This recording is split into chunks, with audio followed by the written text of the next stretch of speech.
E hoje o nosso bate-papo é com a maravilhosa Márcia Siqueira, que é assessora de comunicação da Unimed do Brasil. Márcia, seja bem-vinda! Muito obrigada, Michele, pelo convite. É um prazer estar com você aqui nessa conversa próxima sobre comunicação e o momento atual. Nossa, é muito bom, tá? Realmente a sua agenda é lotadíssima, a Márcia preocupada, que bom! E realmente sobre o que a gente vai falar envolve comunicação, marca empregadora, marca pessoal, também. Mas antes eu gostaria de saber um pouquinho da Márcia Siqueira. Já adiantando a questão da marca pessoal, mas falando sobre você. Márcia, que está há quanto tempo já que você percorre esse caminho da comunicação, diante de todas essas mudanças que vem passando nesses anos? Como é que tem sido a Márcia? Como é que começou a Márcia aí, essa apaixonada por comunicação? Olha, eu me descobri apaixonada por comunicação, na verdade, por linguagem. Sim. Aos 11 anos de idade, eu já queria ser jornalista. E essa certeza que surgiu assim, de uma maneira muito intuitiva, acabou se confirmando ao longo da minha trajetória. Eu sou formada em comunicação, com habilitação em jornalismo, e comecei a minha trajetória no jornalismo diário, cobrindo saúde. E eu brinco que foi um chamado, né? Foi literalmente uma ligação telefônica que me fez fazer a transição para a carreira corporativa. E desde então, já vão aí 22 anos de comunicação em ambientes corporativos, sempre no setor de saúde, e nos últimos 20 desses 22, quase 21 já, dentro do sistema Unimed, que é um sistema de cooperativas médicas presente no Brasil todo. Nossa, da área da saúde, todo o tempo que você atuou dentro da área de comunicação. Por que a área da saúde, Márcia? Eu acho que são desses presentes que a vida dão para a gente e a gente precisa saber reconhecer aquilo, né?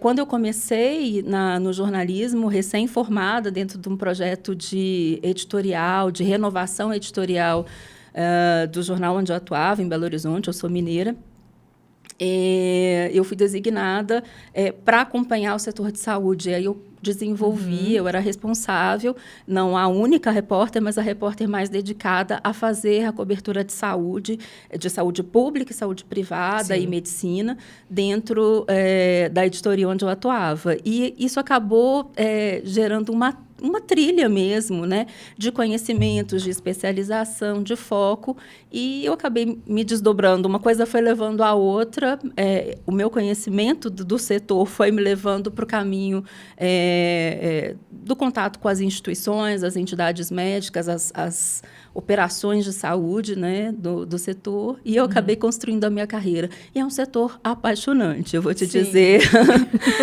Saúde é um setor apaixonante, porque ele comunica direto com um propósito, né? O propósito do cuidado com a vida, do propósito da vida boa, né? A que todos temos direito e que todos almejamos. Então, isso conecta com um sentido, com um significado, com um propósito. Isso é muito mobilizador. Eu acho que essa é a potência, que é um dos segredos que fazem do nosso sistema, da nossa marca, um sistema apaixonante e com pessoas que têm carreiras longevas dentro da nossa estrutura cooperativista. Sim, tanto que você já está há 20 anos na empresa. 20 anos. Em três empresas diferentes dentro do sistema Unimed. Eu comecei na Unimed em Belo Horizonte e vim para São Paulo 7 anos atrás.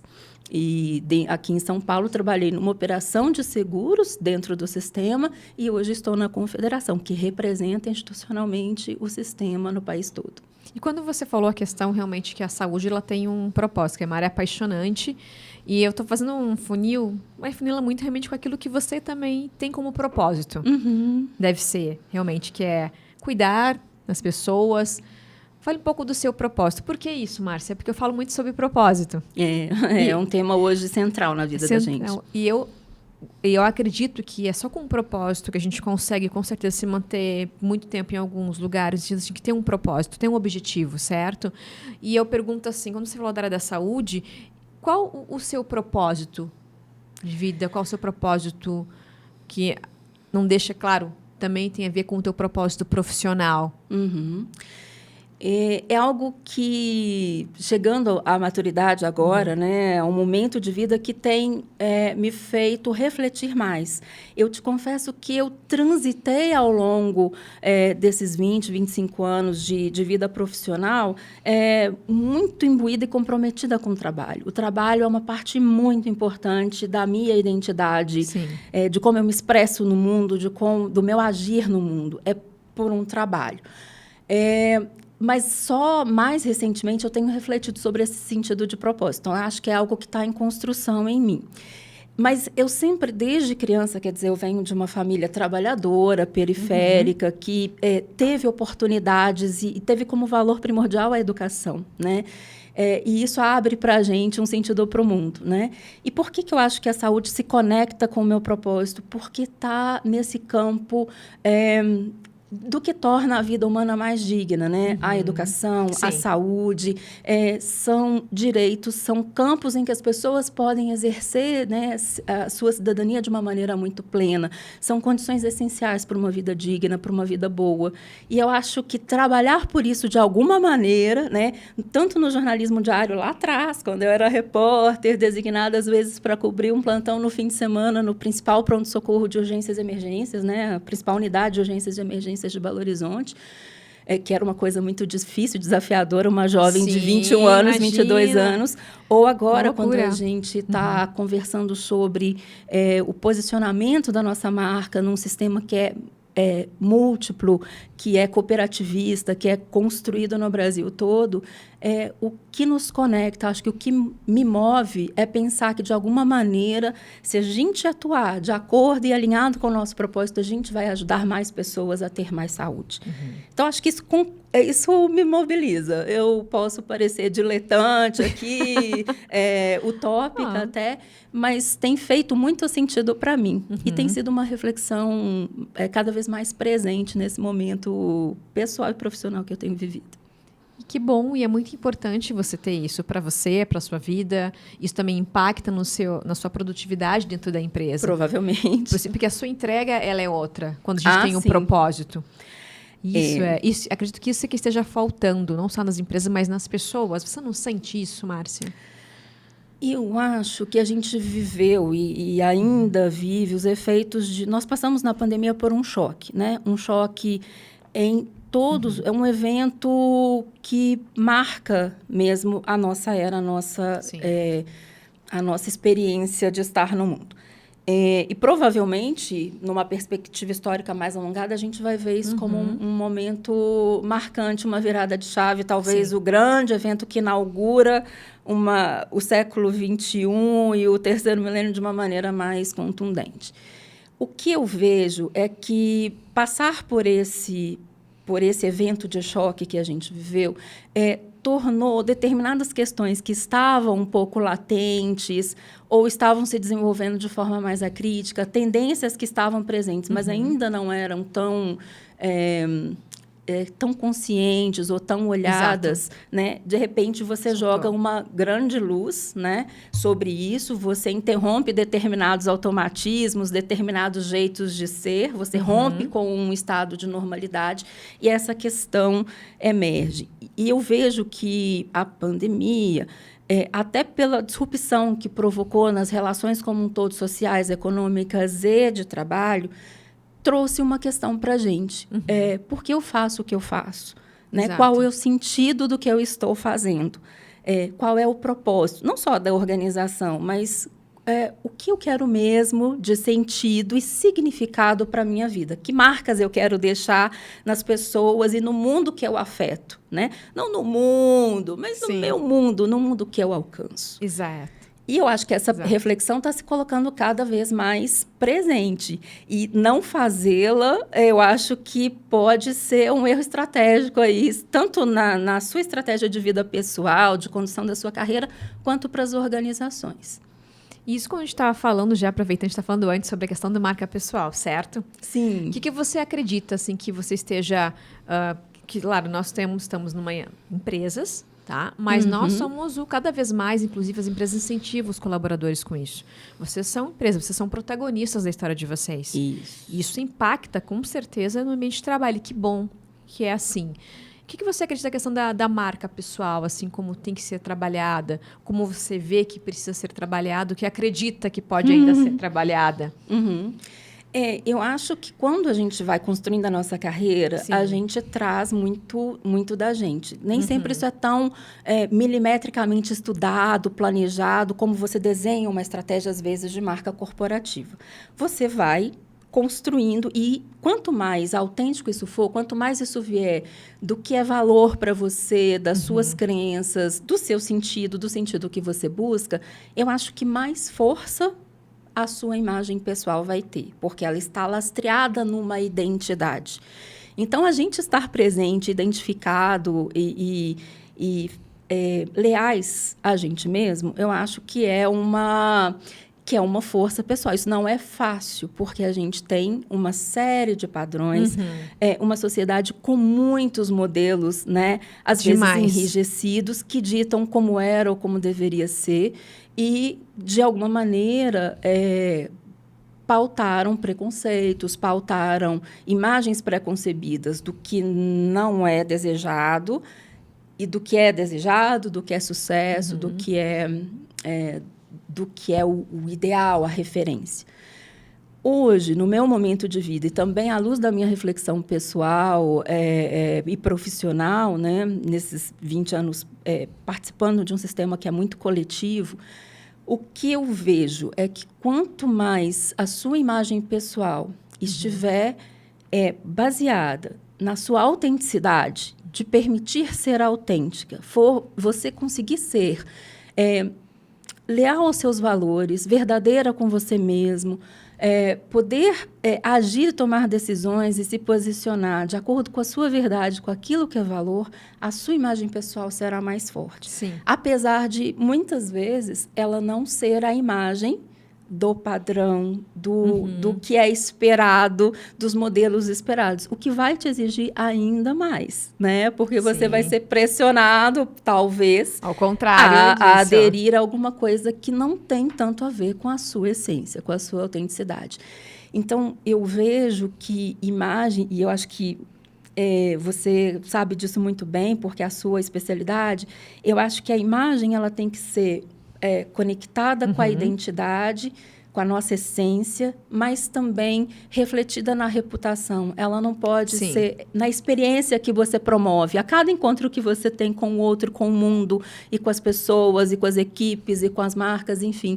A reputação, ela é a experiência. Ela é o filme que você constrói ao longo de uma trajetória. Portanto, essência, consistência e uma experiência que vai fortalecendo. Portanto, se a experiência é ao longo do tempo, não dá para ser algo forjado, né? Só vai ser forte, só vai ser realmente bom, uma imagem pessoal boa, se você tiver baseado numa identidade muito bem construída, em valores, em princípios, em questões que te orientam para a vida, né? E como isso é difícil hoje ter, porque eu sempre falo que construir, a gente tem que ser para depois estar. Realmente, quer construir uma reputação, tem que ser algo realmente que vem com o tempo. É um processo de construção. Tem que ser algo sólido. O que acontece hoje? Eu quero, por exemplo, tem vários tipos de influencer, claro, que trabalham fortemente nisso, para ter uma carreira sólida, para realmente conseguir comunicar valor, certo, naquilo que faz. Mas grande parte do que é visto só que é uma coisa na ponta, sabe, só a ponta do iceberg, algo meteórico, algo só da imagem realmente, a questão estética, aquilo que está sendo feito. E não é isso, certo? Então, isso que você falou faz muito sentido, porque realmente eu tenho que ter autenticidade, ser autêntica, ser leal a mim enquanto pessoa. Porque se eu não for leal a mim enquanto pessoa, ser autêntica ou autêntico, do que vale realmente tudo isso? Tanto que a gente tem visto uma tendência de esgotamento, e de esgotamento, inclusive, de saúde mental, de muitos influenciadores, porque começaram, às vezes, ligados a uma ideia própria, mas as pressões, os padrões para se encaixar, né, para desenvolver uma vida instagramável, que possa ser rapidamente sustentada ali e abrir oportunidades profissionais, Isso é exaustivo, né? Isso tem drenado a energia de muitas pessoas. E eu acho que drena de nós também, enquanto consumidores de conteúdo, porque eu acho que a gente entra numa busca um pouco desconectada, né? De pessoas reais, da nossa realidade imediata. Então, acho que é um modelo que tende a um esgotamento. Talvez a gente esteja num ponto de virada para a gente ter geração de conteúdo mais alinhado com uma verdade, com algo, questões mais essenciais, né? Eu acho que sempre vai haver espaço para todos os modelos. Sim. Mas hoje me interessa mais um conteúdo e uma abordagem que esteja mais ancorada num olhar crítico para esse mecanismo todo. Em que a gente não seja... A gente acha que está consumindo conteúdo, mas a gente também está sendo consumido nesse processo. Então, essa visão crítica é muito importante, eu acho, hoje. Inclusive, quando a gente é uma marca, ou a gente está ligada a uma marca, na hora da gente produzir conteúdo, né? Para a gente não cair nessas armadilhas que vão levar a um esgotamento rápido. Sim. E aproveitando que eu falo muito sobre a questão do influencer corporativo. Isso. Né? Tem um produto que fala sobre isso. No caso, trazendo para esse influencer corporativo, que é a pessoa dentro da empresa, esse intraempreendedor, certo? Como é que você vê hoje, assim, dentro do que as empresas estão trabalhando e fazendo, em termos, assim, de comunicação, certo? De employer branding, de mostrar realmente, incentivar as equipes a serem marcas empregadoras, a serem as advogadas da própria marca. Como é que você vê essa fala, transição? às vezes, dos embaixadores, dos embaixadores, né? da marca. Como é que você vê isso, Márcia? Esse processo fortemente das empresas. Quando eu comecei em comunicação corporativa, né, lá meus melhores estágios foram ali nos anos 90, meados dos anos 90, quando eu estava me formando. Esses embaixadores, era um mundo muito físico, muito presencial. Esses embaixadores estavam ali nos grupos de controle de qualidade, nos grupos de desenvolvimento de qualidade, né? E você tinha ali os colaboradores que se destacavam, né? Isso, ao longo dos anos 90, dos anos 2000, a gente evoluiu para os correspondentes de comunicação, para os pontos focais de comunicação.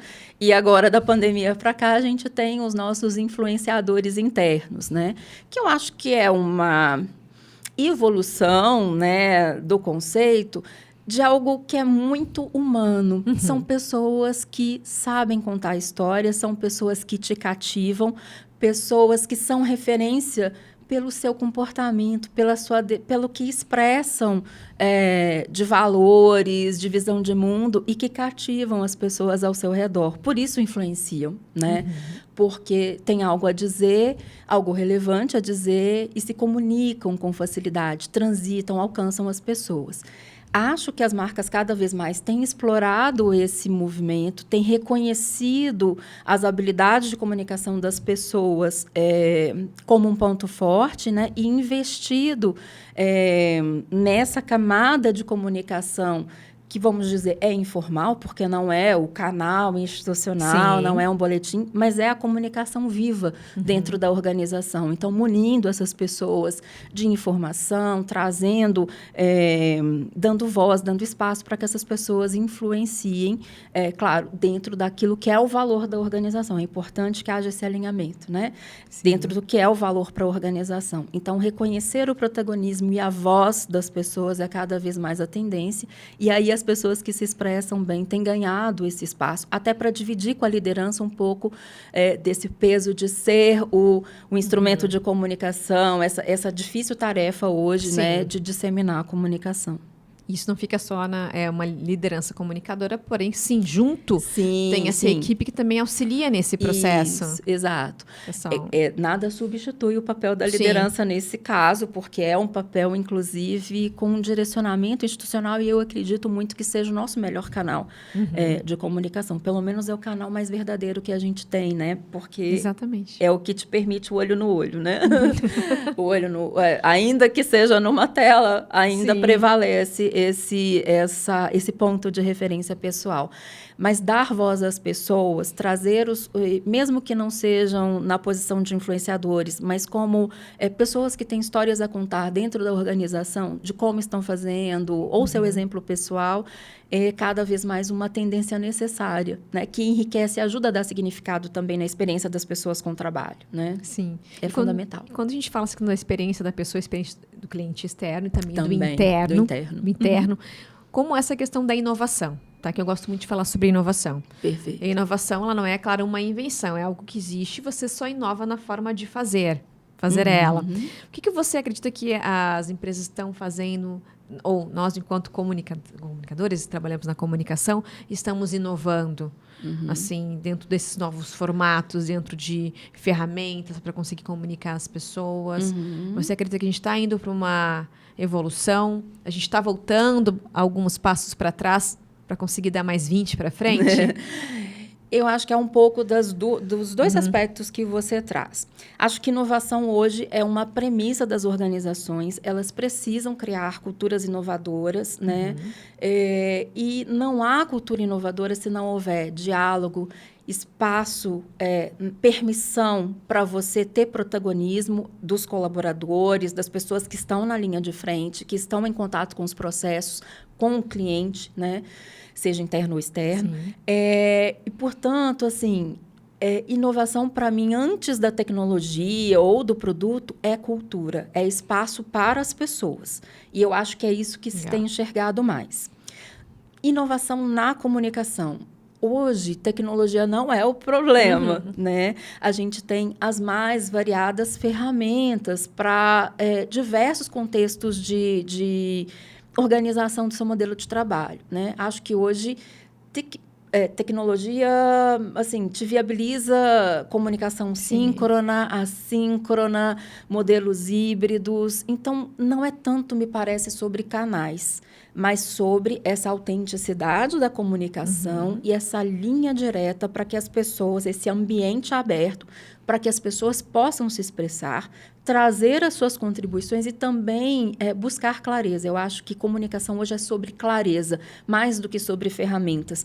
As ferramentas, elas podem se adaptar a diferentes contextos, perfis, naturezas de negócios diferentes, e elas vêm para facilitar isso. Mas a essência, um pouco assim, um passo atrás, que eu acho que a gente, e muito depois desse choque que eu estou chamando, que foi a pandemia, é a gente retomar a necessidade de um ambiente de segurança psicológica, né? De clima organizacional, um ambiente de confiança para que as pessoas possam se expressar, para que as pessoas possam trazer suas questões e o líder ajude a criar a clareza, qual é o sentido do propósito, para onde nós vamos, porque é nesse ambiente em que eu tenho clareza da direção, eu tenho um senso de objetivos que a gente quer alcançar e que as pessoas encontram confiança para trazer ideias, inclusive para errar. Tentativa e erro é importante no processo de inovação. Isso é importante. Sem que isso tenha um peso capital, né, no processo. Isso é fundamental para que a gente tenha uma cultura de inovação. Então, eu penso menos sobre ferramentas, porque eu acho que elas existem, podem ser implementadas de acordo com o perfil da sua cultura ali. É apenas o meio, a tecnologia. Exato. Um grande facilitador, né? E, felizmente, eu acho que esse tem sido um grande avanço, né? Mas esse espaço de confiança, de segurança psicológica para o colaborador no local de trabalho e de confiança para se posicionar, expressar e a gente ter uma troca mais horizontal, né, é fundamental para que você construa uma cultura de inovação. E sem isso, eu acho que são muitos investimentos, né, que acabam sendo feitos e que não levam para um efetivo resultado, né? Exato, porque é interessante, fazendo assim do que você falou, para a gente conseguir construir uma cultura de fato de inovação, a empresa precisa proporcionar, por exemplo, um ambiente com uma segurança psicológica, de fato um espaço de fala para essas pessoas, para que se sintam seguras, inclusive de colocar e demonstrar sua vulnerabilidade. Também. Esse é um outro tema que é importante. Que era negligenciado, de certa forma, até dentro desses padrões. Não era um líder que se mostrasse vulnerável, estava infringindo algumas regras de uma cartilha imaginária aí de como ser um líder, né? E hoje a questão da vulnerabilidade, a questão da nossa humanidade. Talvez seja um tema mais, mais adequado. Quer dizer, hoje isso tem ganhado espaço. Já é dominante? Eu não acho que ainda seja a grande tendência, mas cada vez mais a gente tem um olhar e uma abertura para isso, para essa humanidade, para essa interação. Não sei como você percebe na sua experiência aí, conversando com líderes de diferentes empresas, enfim. Mas é muito importante isso que você falou, e eu, junto com eles, inclusive, e com elas, se fala muito isso, realmente, da humanização, certo? Que realmente é trazer isso à tona, que inclusive teve um evento, Márcia, de inteligência artificial que eu participei, tá, com o Walter Longo, que ele fala muito sobre isso. E falou assim, claro, a IA já está aí, a inteligência artificial. Isso. A inteligência avançada, ele disse. Que artificial não, porque quando o ser humano cria já não é artificial, ela é avançada. Ele faz uma crítica bem interessante. Interessante conceitualmente. E ele comenta sobre isso, porque tudo que não for digitalizado vai ser cada vez mais valorizado, que é... Entra essa questão. O que o ser humano tem que a máquina não vai ter? A criatividade, sensibilidade e humanização. Empatia. Talvez as máquinas não consigam ser tão empáticas. Então, leitura de contexto, Será que leitura subliminar, quando a gente está aqui num contexto, você está me lendo, eu estou te lendo, os nossos espectadores vão estar observando a nossa conversa, tudo o que a gente está dizendo e o que a gente não está dizendo, o nosso gestual, tudo isso está sendo lido. Eu não sei hoje se a inteligência artificial consegue interpretar o subtexto e o não texto. E se vai chegar nesse ponto. Pode até ser que chegue, né? Mas eu acredito muito num mundo em que o humano ainda tem vai chegar em algum elemento que é humano intransferível. Perfeito. É isso que realmente está sendo discutido, porque as coisas mudam muito, né? Evoluem muito, muito rápido. Mas isso que você trouxe de humanização, isso é muito forte, realmente. É algo que está indo, trabalhando e se caminhando aos poucos, uma fase de crescimento e de conscientização também desse tipo de ação, desse tipo de comportamento que já está em nós. Nós somos humanos. Trabalhar a nossa humanidade, trabalhar essa autenticidade, a essência, como você falou, isso é muito importante. Porque a questão técnica, por exemplo, o ChatGPT, que é a tecnologia última, né? Eu estava ouvindo um podcast esse fim de semana, aproveitando aí o feriado, em que foi feita uma experiência de pedir para o ChatGPT redigir uma nota de gestão de crise numa crise muito recente que a gente teve aqui, relacionada, inclusive, ao modelo de trabalho, né? Da questão do trabalho análogo à escravidão. E o ChatGPT, como ele está programado do ponto de vista de linguagem, ele produziu uma nota que, na visão dos editores do podcast, tinha elementos até mais humanizados ou um discurso mais esperado do que a própria nota que foi divulgada pela instituição responsável na ocasião da crise. Então, quer dizer, essa linguagem padrão, esses automatismos, esse jeito de ser que é o esperado, que é comoditizado, digamos assim, talvez a inteligência artificial venha nos substituir com alguma eficácia, nesse caso, né? Mas o que nos diferencia? A capacidade da gente se colocar no lugar daquelas pessoas e de quem está vendo a situação, né, da sociedade, das pessoas afetadas, da sociedade, e criar efetivamente uma comunicação que importe, que se importe. Porque só vai importar se ela se importar de fato com aquela situação. E, nesse caso, eu não acho que haja uma substituição ainda tão autêntica e perfeita de nenhuma tecnologia. Não. Então, o comunicador, como esse elemento de criatividade, mas também de capacidade de se importar, afetivamente se envolver, olhar aquela situação por uma perspectiva afetiva, ainda é o nosso diferencial. E se deixar afetar é parte também, né, hoje, né, do ponto de vista de sermos humanos, né? Então, aquela coisa, não, a gente não se afeta, é profissional. Sim, mas somos humanos, então nos afetamos também. Sim. E a comunicação é sobre criar esses afetos e sobre afetar, né?